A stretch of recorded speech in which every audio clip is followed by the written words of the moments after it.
Welcome to Pera's Playbook. This is your host, Alex Pera. Let's open up our playbook and see who our guest is. Please enjoy.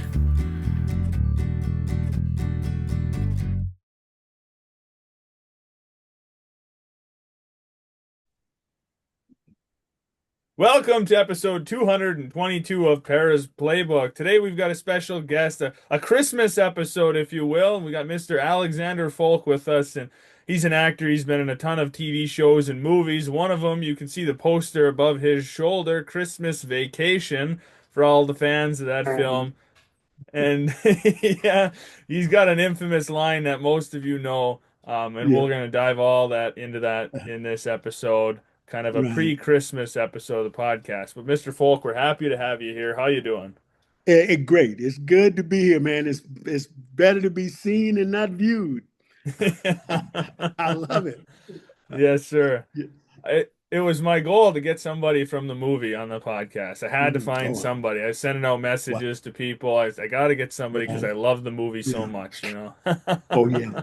That movie, it stood the test of time. I cannot believe I just found out that Christmas Vacation, the first of this month was the 36th anniversary of the release of Christmas Vacation. I didn't know that. Yeah. And for 36 years, that movie has just caused so much joy. Oh, I yeah. have I have 10-year-old kids recognizing me because they've been watching the movie all their lives. And I was living in for a while, and I met this kid in the gym. Well, he wasn't a kid, he was 31 years old, and we did the movie 36 years ago. And I'm on the treadmill in Hemet, and I see this guy. He's about maybe 15 feet away from me, and he's looking at me like I'm a Martian or something. And I'm thinking he's looking behind me. And I said, this guy is looking at me. So I said, I hope this guy hadn't fallen in love with me or something. But I said either he recognized me from Christmas Vacation or something else is going on. So he came over and he finally said, are you? And I said, yeah, that man went crazy. He said, you are not gonna believe you are like my uncle. He's 36 years, he was 31 years old. So all of his 31 years, his dad has beat him over the head with if I had a rubber hose, I'd beat you, because I was his favorite character in the whole movie. And my line, that's pretty low, mister. If I had a rubber hose, I'd beat you, was his father's favorite. And he could not believe his entire life I've been a part of his life. And he couldn't believe I That's was awesome. standing in front of him. And I had to, he asked me to meet his dad. And this is the kind of joy that this film has been. Okay, I get a little emotional when I think of this story. This guy, this 31-year-old guy, asked me to meet his dad because his I was his favorite character in the movie. And that rubber hose line was his son's. It was his son's. He lived it. He lived it for 31 years. So he said, if you could meet my dad has Alzheimer's. And if you can meet my dad, I think you'll help his Alzheimer's. And I met his dad, and his his his Alzheimer's actually seemed to have taken a bit of a back seat while I was talking to him. And he was recognizing things, and during the conversation, he would touch me and he would say, you're here. You're in front of me. I can touch you. And the joy this man with Alzheimer's had, he recognized me and things from the movie that his son said he doesn't believe he would have recognized had he not met me. And it was to see that see that Christmas Vacation and my presence or whoever, somebody from the film, helped his Alzheimer's for that moment. It's just such a joy. The joy that this film has brought over the 36 years is phenomenal. It really is. People from all over the world. It's the power I of love movies. it. There's Yes, the impact they can have on people. Your favorite movie or TV show, characters right. that you relate with or you enjoy. I mean, really it can have a giant impact on somebody's life. Absolutely. Well, let's talk a little bit about the other parts of your career, and then we'll dive into all bits of Christmas Vacation. And How did you get into acting, initially? oh, now there's a story. I love this story. Okay, I found out I wanted to be an actor when I was 12 years old. At my church, when I was 12 years old, the elders of my church wanted me to do a play at my church called The Judge. And it was about how God says you don't judge people. So at 12 years old, I couldn't spell girls. I didn't know what girls were for. I thought you chase girls around and pull their hair. That's all I knew about girls at 12. And so the elders of the church came to me and said, Alexander, we'd like you to do this play. So I was having fun as a kid. I didn't want to do a play. So I told the elders, no, I didn't want to do it. So the elders of the church looked at me and they said, oh, you don't want to do it? I said, I don't want to do it. So the elders of the church played dirty. They went to my dad. The elders of the church went to my dad and said, Mr. Folk, we'd like Alexander to do the play. My dad said, he'll do it. He'll do it. My dad came to me and he said, Alexander, you'll do the play. I said, yes, sir. Yes, sir. Yes, sir. When my dad spoke, you did not have a dream about thinking about having a dream going against my dad. You just did not do that. So even before he finished, I was saying, yes, sir, I would do the play. So my dad made me do the play at 12 years old. At the end of that play, here's this 12-year-old kid that couldn't spell girls. I got a standing ovation from about 30 adults.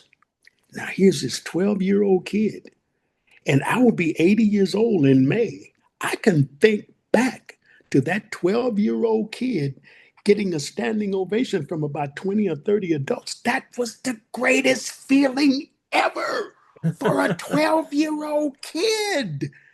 I said, this is it, buddy.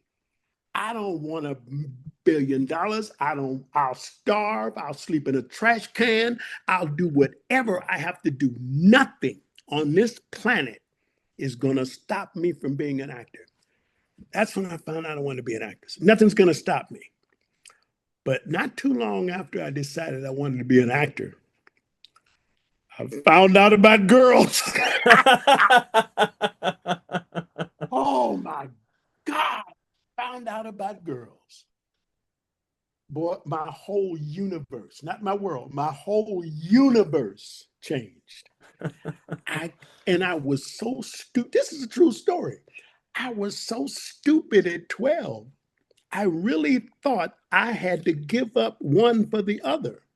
I didn't think I could have two things in my life that felt so good: acting and being around girls. I thought I had to give up one for the other. Life could not be this good. It just wasn't going to happen. So, you know what I decided? I got to give up one. I said, acting, I love you, but I'm not giving up girls. I'll work at the post office. I'll be a trash man. I'll do whatever I have to do, but I'm not giving up the girls. Now, not too long after I decided to give up acting for girls, not too long after that, I found out acting would get me the girls. Now, come on.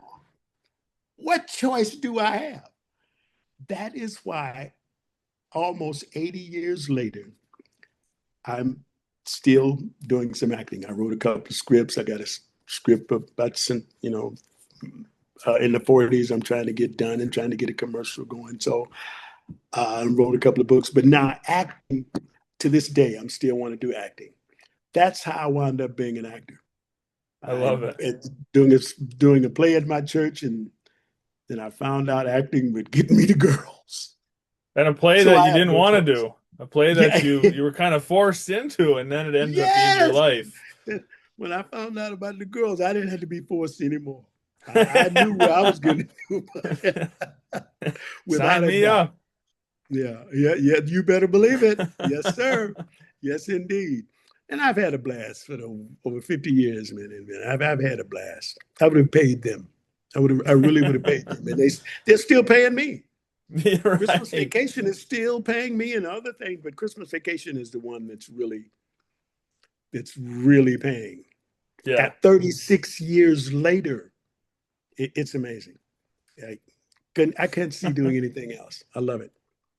So I was looking Absolutely.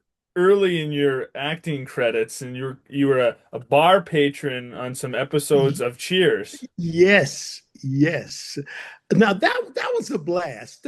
Everybody on that set was really cool.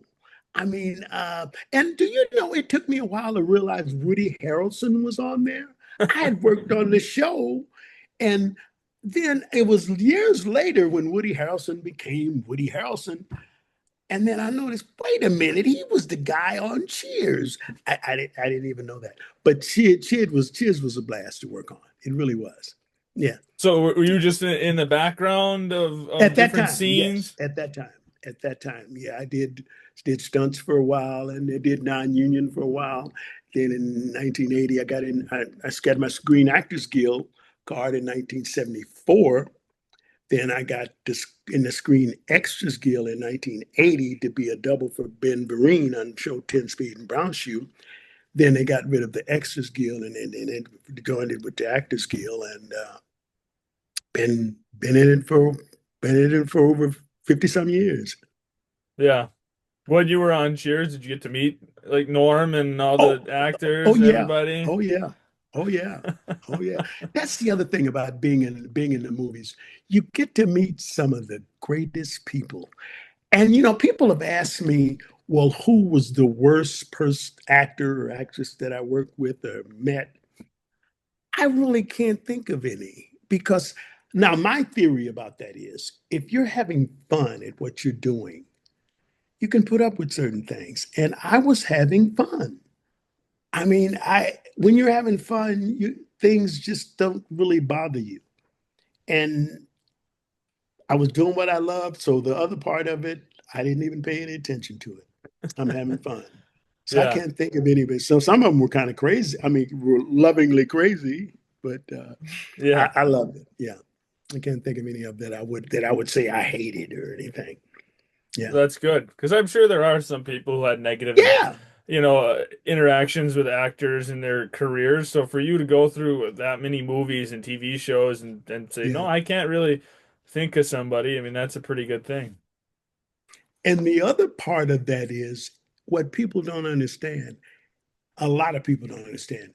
Everything we do, everything, no matter what it is all our attitude. Everything we do is our attitude. It is impossible for something to happen to us that we don't have a choice as to how we react to it. Nothing can happen that we don't have a choice how we react. But we only Yeah. have two choices for reaction. We only have two choices to react.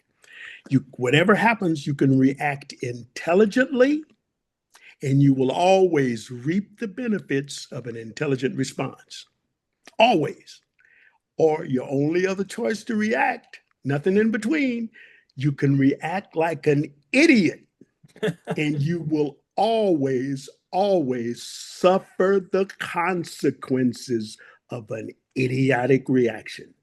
And those consequences could be death, imprisonment, get beat up, whatever, if you are an idiot.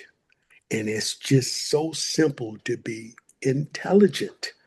You can spend a thousandth of a second being an idiot and destroy lives on different families. It was just on the news about I don't know about a couple of weeks ago here in Tucson. This guy was taking his kid to school, 11-year-old, and he was getting on the freeway and a car cut him off. I don't know who was wrong or whatever, but they both pulled over, got out of the car arguing. This guy's taking a chance on his son being late for school to argue with this guy about one of them got cut off on the freeway. They started an argument. One of the guys pulled out a gun, shot, missed him, and killed his 11-year-old kid in the back seat. Killed him on the way to school. Now, how easy would it have been for that man if he tried to cut him off? Hey, go ahead, let him go. Hmm. And that would take less than a second to let that guy go. No, he had to go out of his way to be an idiot, pull over, get out, take a chance of his son being late for school to argue about something that he could have just let the person go. Nobody was killed, nobody was hurt, nobody's got Just hit. somebody cutting you off driving. And exactly all he had to do was let him go and take his kid to school. And with a But now matter of, yeah, his kid is dead because he was an idiot. It's not worth it. no. Think everything we do, we are planting a seed. If I put my hand out to you, I'm planting a seed for your hand to come back to me. If I smile at you, I'm planting a seed for a smile to come back. Whatever I plant is gonna grow. If I'm planting a bad seed, if I'm looking at you like I want to kill you, now I'm planting a seed for you to come back and me say, "Wait, what the heck are you looking at?" I'm planting a seed. And if you plant a good seed, good is going to grow. If you plant a bad seed, bad is going to grow, because you cannot plant an apple seed and expect a watermelon to grow. It's so simple, but people don't think about it. A thousandth of a second being an idiot can cause tragedy on more than in multiple families. But Hmm. anyway, it's just I've learned that over the years No, it's good in telling. advice. But that's Good the advice is hardest thing to important. do is be intelligent. Yeah. If an idiot comes to you, it is the hard, it's simple, but it's the hardest thing in the world for an idiot not to make you come down to their level and become an idiot. That Right. is the hardest thing in the world. But if you don't do it, you if you have two idiots trying to solve a problem, there's a disaster on the way. There's murder in the wings, prison, somebody's beat up. Something horrible is going to happen if two idiots trying to solve a problem. Somebody got to be Yeah. intelligent. You And see it that all to the me is time. so simple. I've learned that over the years. But anyway, people don't get that. I'm actually teaching kids. I was teaching kids that in Hollywood, because I'm from Hollywood, California. I was teaching that to 10th graders. Yeah. How, Well, it's important. I mean, kids, especially in school, yes, it's two kids absolutely. and something, and they've got an argument over something dumb. Jimmy stole my pencil, right? And then all of a sudden, kids are black eyes and they're beating each Yes, other up, and it's just like something so dumb. But then it yeah, translates to real life. You're having an argument with your neighbor over their apple tree is growing over your fence and the apples are falling in your yard, so you get all it's just stuff that could be handled with a simple conversation. Hey, blah blah blah. thank you. And no. People go out of their way to be what I call ass buckets. I like that. And they go out of their way, like the guy taking his kid to It's school. extra effort. Yes, extra effort to be, again, an ass bucket. I like that. It does not, it just does not compute. When you get to be as old as I am, you hopefully you have learned some things. And by the grace of God, Alex, I have learned so doggone much, man. Being in a career that I loved, I was begged to go. I didn't go to work. I went to fun. I went to fun. My vacation started Christmas, not only on Christmas, but my vacation, my whole life started when I got on the set. If you doing what you love, you will never work a day in your life. And please let me say something to the kids and even adults. I wrote a book called Go Home, a guide to finding what to do with your life. It's only 36 pages. And I'm teaching in that book, it's only 36 pages, and it tells people how to find out what they want to do with their lives. Children don't know what they want to do. And I want to tell the kids and adults too, because they do not know it. Ask somebody, even adults, ask them if they love what they do. Do they know what they love to do? Nobody knows, even adults. I'll say, do you know what you love to do? Well, I like, no, no, no, no, no, no, no. Not like. What do you love? I don't know. I don't want to digress a little bit, but I got to tell a story. This is Yeah. a true story that happened. I was teaching this 10th grade class about how to find out what you love to do in life. And I was told the 10th grade class how simple it is to find out what you love to do with your life. And one of the teacher called me back 2 days later and said one of the students in the class went home and told her older sister how simple it is to find out what you love to do for a living. And her older sister started crying because she said her older sister spent maybe a couple of $100,000 of her parents' money going to college to get a degree in something she found out she hated. She thought she was going to like it and found out she hated it. Now she spent hundreds of thousands of dollars to get a degree to find out it's something she hated because she didn't know what she loved to do. Now, over her life, before she went to college, she probably loved 100 things. But when she got ready to go to college, she couldn't think of anything. She had to guess. Now, how many times is that scenario being played out across the world? People Mm-mm. just don't know what they want to do. Even adults, ask adults. Well, I don't know. I like. No, I'm not talking about what you like. Find out what you love. If you do anything your entire life, you doggone well better love it. Not like it. You better love it.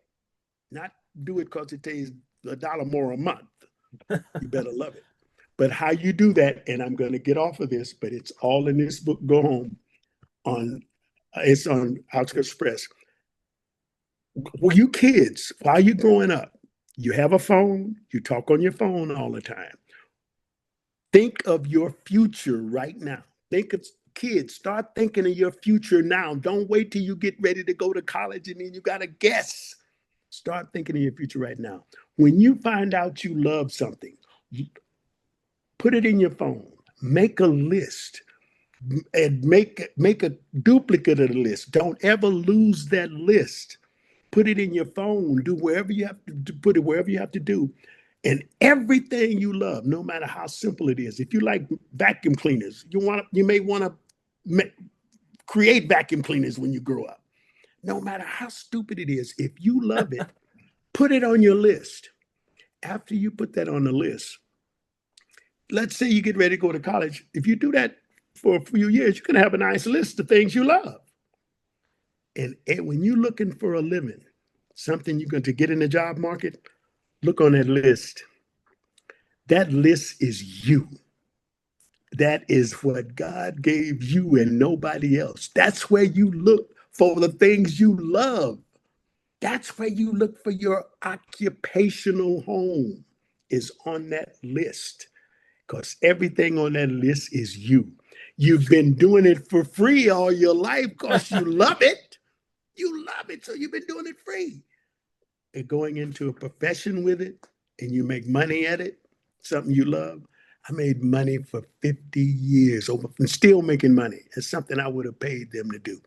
Find out what you love to do, and that's where you get into your that's where you get into your employment, and you'll never work a day in your life. I'm sorry I couldn't No, let I that pass, agree. but kids and even adults, they Yeah. don't know how to do that. Keep a list. Be cognizant of your future right now. I don't care if you're 5 years old. Start that list because when you get ready to get in the job market, you're going to need that list or you're going to have to guess and be like that girl that was crying because she spent all her parents' money at something she found out she hated. Anyway, I had to put that out because I Well, love telling these kids. These kids don't get it. Anyway, so much bad. Sorry about especially that. today, Yeah. like today's Yeah. world, whatever you love, Yes. there's something you can do. If you love sports, there's a million jobs in sports. If you love Yes. technology, there's a million jobs in tech. Like Yes. there's so much. You just got to find it. I mean, like if you Yes. love it, there's a job out there that's connected to it. Exactly. And in my book, Go Home, I've taken it even a step further. I have an example in there where people say, well, I love basketball, but what if you don't have any legs? I can. Okay. There's there's Olympics of wheelchair Olympics, there's coaching, there's other things you can do. Yeah. You Work in know, sports that statistics, you can be a exactly, commentator, you can be exactly. write articles. There you think outside of the box. That's what I tell these kids and stuff. Be creative. Don't just stop. Start thinking about your future now and think outside of the box. Don't say, well, hey, I like acting, but I don't have any, I like basketball, but I don't have legs. So it's over. No, it's not over. The only thing that's over is is your thinking. Your thinking has stopped. That's what stopped, you know. Yeah. But anyway, that's it's I don't know. I'm passionate about that because these kids, most of all these kids, they just don't know, you know. And I just you got to take care of these kids, man. Let these kids know what the deal is, or they can be out there in the streets doing crazy stuff. And anyway, I'm starting to get a little emotional about these kids, man. But these kids, man, are so doggone precious, and they don't think. That's what this Yeah. book Go Home is about. But anyway, so much for that. It's Well, why don't we dive into Christmas Vacation? Let's talk yes, about sir. the movie, with Christmas just around the corner here. Yep. Um, I mean, for those who don't know, you were the SWAT team officer who Yes, had the sir. infamous line, Mister, that's pretty low. If I had a rubber hose, I would beat you. How did you get your role? Let's start there. Okay. There were a lot of people vying for this role, and I went in and I didn't hear anything for a while. And I didn't think I got it. But then all of a sudden, a couple of months later, my agent says, hey, you're working on Christmas Vacation. And I was surprised. But when we were filming this movie, there's no way in the world that any of us realized that 36 years later, it would be what it is today. It is just so phenomenal. It is amazing. And I got a little trivia about this movie that you'll never watch this movie the same again after this trivia. Okay, my line, that's pretty low, mister. If I had a rubber hose, I'd beat you, was not in the script. Chevy Chase gave me that line on the spur of the moment. And now, 36 years later, literally people from all over the world tell me they raised their kids with that line. Like if they're doing something they shouldn't be doing or whatever, it's like, hey, if I had a rubber hose, I'd beat you. You better go clean your room or whatever. And it was not in the script. And uh, I don't know if you remember, there's a scene where Beverly D'Angelo and Chevy Chase are in the bed at night, and Chevy Chase is thumbing through a magazine, and the sap is sticking on the pages Yeah. sticking on his fingers. The guy on the cover of that magazine that he's looking at, the guy on the cover of that magazine is the director of the movie. Uh, and my favorite trivia question about Christmas Vacation. This is this is my favorite of all. You remember Aunt Bethany? It says Uh-huh. "Play ball," and she Yeah. did the Pledge of Allegiance at the table for Grace. Yeah, yeah. Her name was Mae Questel, and I understand Mae Questel was the voice of Betty Boop Yeah. and the voice of Popeye's Olive Oil. Now, I heard a story on the internet how Betty Boop was created. That's not the story I'm going with. I'm not even going to tell you that story. Now, Mae Questel, she didn't tell me this, but this is the story I'm going with.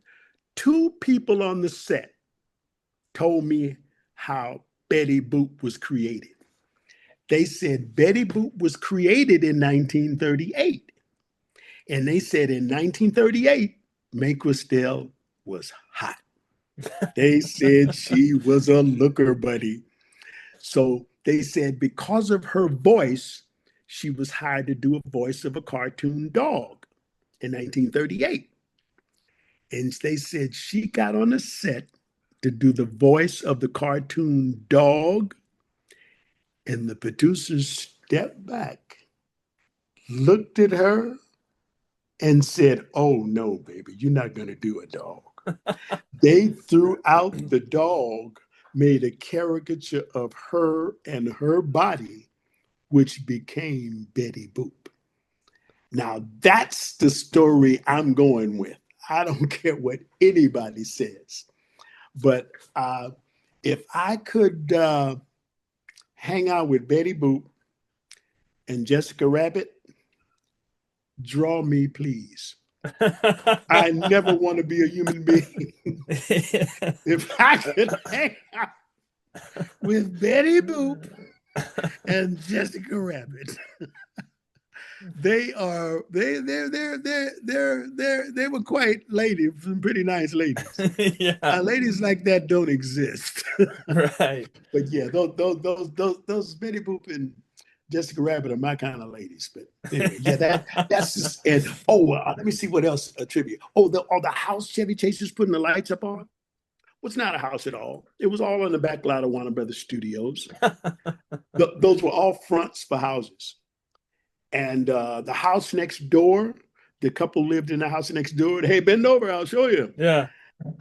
They are living in the house, the front for the house that Danny Glover lived in Lethal Weapon when he was on the toilet. So if you see Danny Glover on the toilet in Lethal Weapon, he's next door to the Christmas Vacation house. So I think I'm trying to think of some more trivia, but that's the only trivia I can think about right now. But you'll never watch that movie the same way. Yeah, What Christmas Vacation. what was the It snow was a made joy. out of? I'm sorry. What was the snow made out of? I mean, guys, it's all Do fake. you know that? I'm not even sure. It was. I think that is a good question. I did not. I don't know. That's something I never really thought about. But that's a good question. I'm not sure. But now, Yeah. what I think people don't know is I remember this when we were on the set. There was an earthquake. There was an earthquake while we were filming on the back lot of one of them. There was an earthquake, and we felt it there for a second on the during the Christmas Vacation. So that was one thing that happened while we were there. But we didn't have anything to do with that. But it was such a blast. It was. I had so much fun working on that, and I worked with Jeremiah, the director. He did commercials, and I did a commercial with him later. But yeah, that film was just such a joy. Man. It really was, Yeah. and I it's mean, still a joy. the scenes you were in, everybody was there. All the cast members, Yeah, all the yeah, characters, right? You got to be everybody. the And party at the end there. You guys are all dancing, yes, and I, yes, I always noticed that when Clark's standing outside and he says like, "I did it," and it's over, and then they cut to the scene where everyone's dancing in the living room. You can yes. see Cousin Eddie over in the corner, and he's like rolling his eyes in the back of his head. If you notice it. You can never I watch that movie again without noticing he's like rolling his eyes back and his head dancing around. I never noticed it. I never You'll seen have to check Cousin it Eddie out. doing He's that. he's just in the corner. He's rolling the eyes in the back of his head, Is and that he's right? just kind of dancing like a goofball. I can't not notice it now. Yeah. No, I'm going to look at that, and I've seen it quite a bit, but I'm going to look at that. But now, Cousin Eddie, he was so cool with me, man. He was he. I mean, everybody was cool. Cause yeah, Cousin Eddie, he was a blast, man. He was. Oh yeah. He was amazing, man. He was absolutely amazing on that show, man. Yeah, It the things that it's little quirks that go on the movie set like that, man. It's people are just great, especially when you're doing something you love. You yeah, don't you just have so much fun. But that was one of the joyful sets that I've worked on. It really was. But we just did not know the effect of it at that right. time. Yeah. And who would have thought that your line would be one that Oh people meant, yeah. right? And in the moment, you probably thought, okay, I'll say this, whatever, sure. Yeah. And now, Because 36 years later, people are walking by you on the street quoting it to you. yeah, Chevy Chase gave me that line on the spur of the moment. It was not in the script. Literally. Oh, there's Christmas vacation houses all over the country. Yeah, There's people that put from December 1st to December 31st, they make the outside of their houses like Christmas vacation. And there's a house in La Mirada, California, that I actually went to on the 6th of this month, so on the 6th of December. And this guy actually put my statue on the lawn. The police chief on the lawn with Chevy Chase and Beverly D'Angelo and everybody. I'm on the lawn with with Chevy Chase, and my line is playing in the background and everything. And he made my statue and he put it up on the 6th of December in front of the public, and I had to be there and sign autographs. It's on it's YouTube, I think. If you go to YouTube, Christmas Vacation House in La Mirada, California, 2025, because he's been doing it. His name is Jeff Norton. He's been doing that house for 8 years. Wow. And if you do Christmas Vacation House in La Mirada, California, 2025, that's when I was there, and they had unveiled my statue on the lawn in front of the public. And it was amazing. And I just found out there are Christmas vacation houses all over the country, in Kansas City, Ohio, and there was a bar in Chicago that would make their bar like Christmas Vacation's living room. And I understand the bar closed, but it was called a Houndstooth Inn or something. And that movie is just phenomenal. People, they are just going crazy about that movie and making their Yeah. houses like it, and everything. It's a joy to know that people just love that movie. Really Yeah, is. it makes you feel good that you were a part of it. You have this Yes, impact on people, and absolutely. their Christmas memories are of this movie growing up, watching you on a screen, right? And I mean, it means so Yeah. much to them. I mean, there's some years I'll watch that movie 30 times. I'll watch it over Yes. and over, and it never gets old. I laugh every Yeah. single time. I just laugh my butt off. Yeah, I run into people all the time. They tell me they have to call their parents, and they call their wives or husband in New Zealand, and it's crazy. But it's the power of movie making, and to be a part of a movie that stands the test of time like that is is amazing. My agent said something to me before he passed away that I didn't understand at first. Rick Martel, he said to me, he said, Alex, I envy you. And I went, envy me for what? What did I do? And he said something that made sense. He said, you leave something behind. You really do. And he gave me an example of, like he said, you look at the Humphrey Bogarts of the world, or the James Cagneys, or whatever. They've been dead for a while, but they're still being watched every year, every day. But the thing that kind of gets me is their families, the families of Humphrey Bogart or something. They're sitting around doing nothing, and all of a sudden a film of theirs come on TV. That ought to be kind of strange, though. It's different if you're looking at old family photos.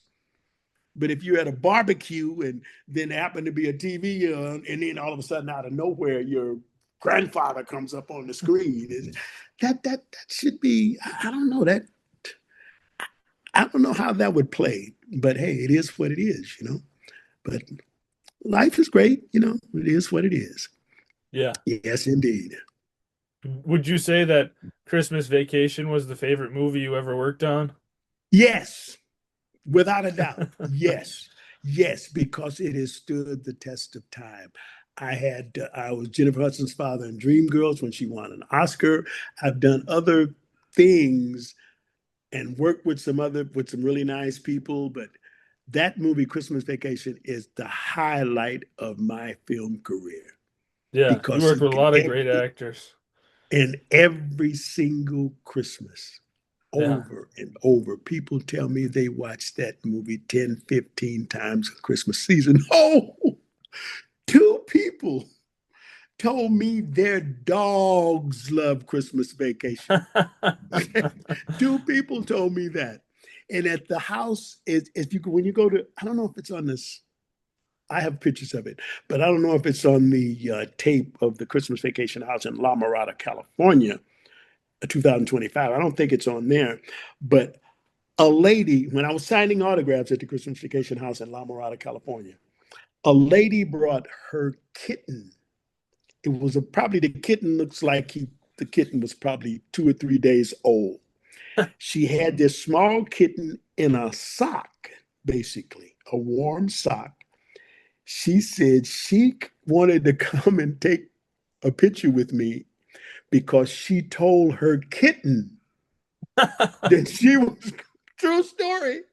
She said she told her kitten that she was going to introduce her kitten to me, and she wanted proof.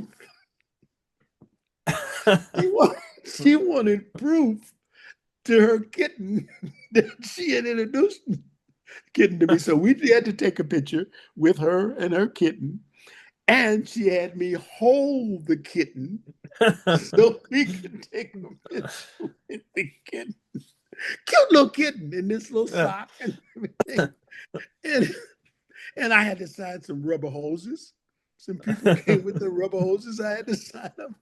I mean, see, it's things like that that just 36 years later is just, you don't think that 36 years later, this kind of thing is going to be going on about something you did 36 years ago.